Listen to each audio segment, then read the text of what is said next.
5 Here to it says 7. 8 to 10, sir. Does it say 8 to 10? It does. I'll make it last 8 to 10. Okay, there you All go. right. Good afternoon, everyone. My name is Shawn Rhodes, and I have a question to ask of you.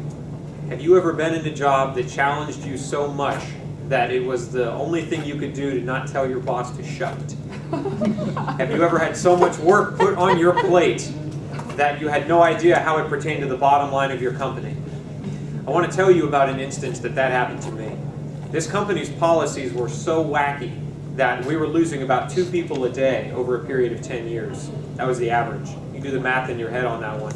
The exponential amount of loss we had in our personnel. This company's policies were so strange, we would get more responsibility in the morning and then we'd have it taken away in the afternoon. All right? We would be given our performance evals based upon how we styled our hair or wore our clothes. And not only that, but you've heard of busy work. Somebody might have described busy work like, what did you do today? Oh, it was so meaningless. I felt like I was moving piles of rocks. I know where that phrase came from. This company that I was part of was part of what they call a battalion. And that battalion was part of a division. This division was made up of United States Marines. And for a period of 2 years, I worked for this company in Iraq as a war correspondent. I had perhaps the most interesting job in the entire U.S. military as a war correspondent because it was not only my role to fight, but also to report. I had a rifle in one hand and a camera in the other. It was my job to make sure the stories of these Marines were captured every single day on the front line. But like I said, this company had some strange policies. If you did not have a haircut every Monday, you would be written up on your performance eval. I don't care if you've been living in the dirt all week. You had to have a fresh haircut on Monday. When our responsibilities were increased in the morning and taken away in the afternoon, how that worked was there was a jar on the sergeant major's desk full of rank insignia. If you messed up, he'd call you in and he'd say, demote yourself. So you'd peel the rank you were wearing off your collar and put it in the jar, fish around and get the next lower rank and pin that on. Promotions work the same way. If you did something right, maybe you took care of some people in the right way, you'd be promoted. He'd say, promote yourself, Marine. So you'd take your rank off, find the next higher one, and pin that on, and walk out and hope that your pay was increased in turn with your responsibilities. Sometimes that happened.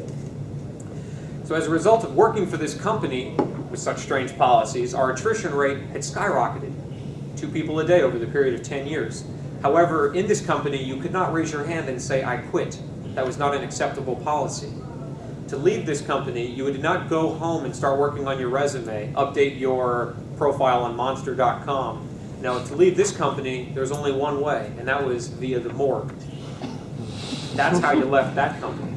So, as a result of being stuck in this place with a very unique job, they pull infantry Marines off the front lines to let them rest.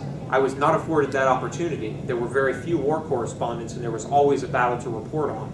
So they would move me from battle to battle to battle. For 24 hours a day, 7 days a week, months on end, I was always in combat. As a result of this, you've heard of PTSD. You've maybe felt that particular kind of despair that comes when you realize you have no control over your future and what it could bring you. I was there. I felt that pain. I didn't know if the next bullet that was going to whiz by my head or the next mortar round to impact next to me was going to take my life, as it did to the Marines around me every single day. I remember one night, I was sitting down surrounded by Marines that were sleeping. This was after a particularly heavy day of fighting, the Battle of Fallujah in 2004. I was looking up at the sky, and you've seen shooting stars. Well, tracer rounds look a lot like shooting stars, except they're a lot deadlier, and they're a lot closer to you. I remember looking above the buildings and seeing those rounds fly past me. And I was so worn out, burnt out, fear of my life all the time that I didn't know what to do. This was the low point in my life. I didn't know what my purpose was. I didn't know if I was there to report for Marines, if I was there to just be cannon fodder for this great military complex I was part of. I didn't know. Something you'll never read in the news is that some of our casualties in Iraq were self-inflicted. What that means is that if you needed to remove yourself from the front line, like I said, you couldn't raise your hand. They didn't accept that.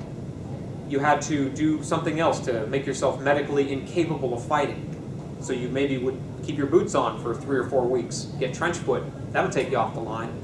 Sometimes you might slip on your trigger finger and put a round through your foot. That'll get you off the front line.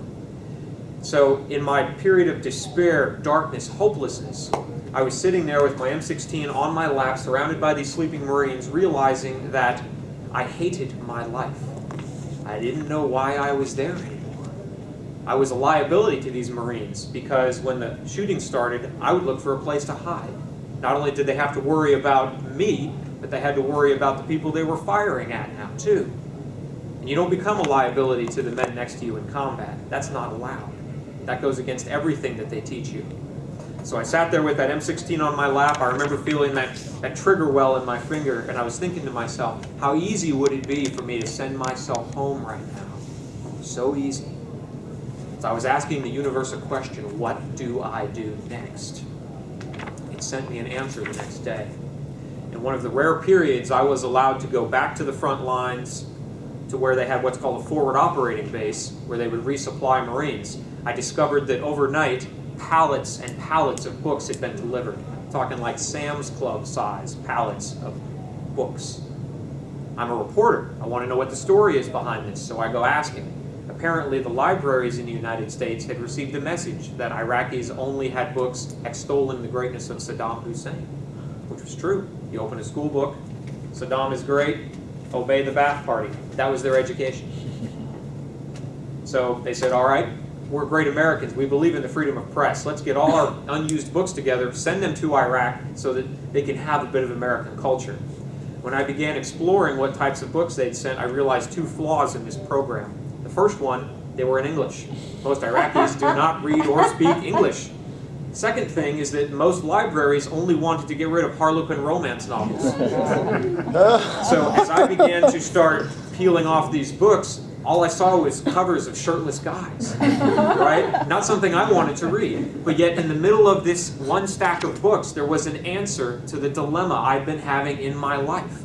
This book described my situation. It described not having control of your future, of having no destiny.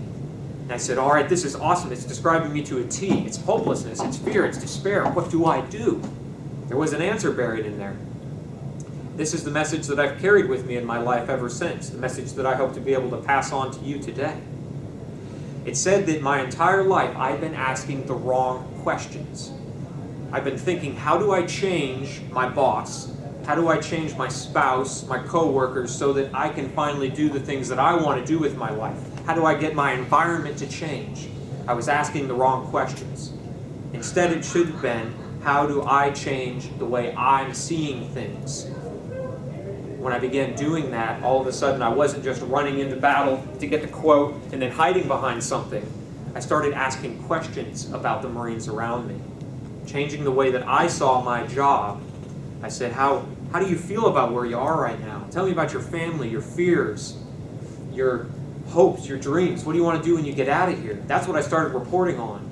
And it turns out that publications like Time and MSNBC started running my stories because they were interested in those things too. They wanted to find out what those Marines were actually going through and not just what was happening in their external world. When I changed the way I saw things, the world around me changed. You see, I was still in combat, still in Iraq, but yet there was a different quality about the things that I was doing because I had taken responsibility for my life. I started asking different questions. It wasn't just how do I survive, but it was how do I thrive? How do I turn the situation from one of fear and despair into one of success? How do I grow from this? How do I learn from what's going on around me?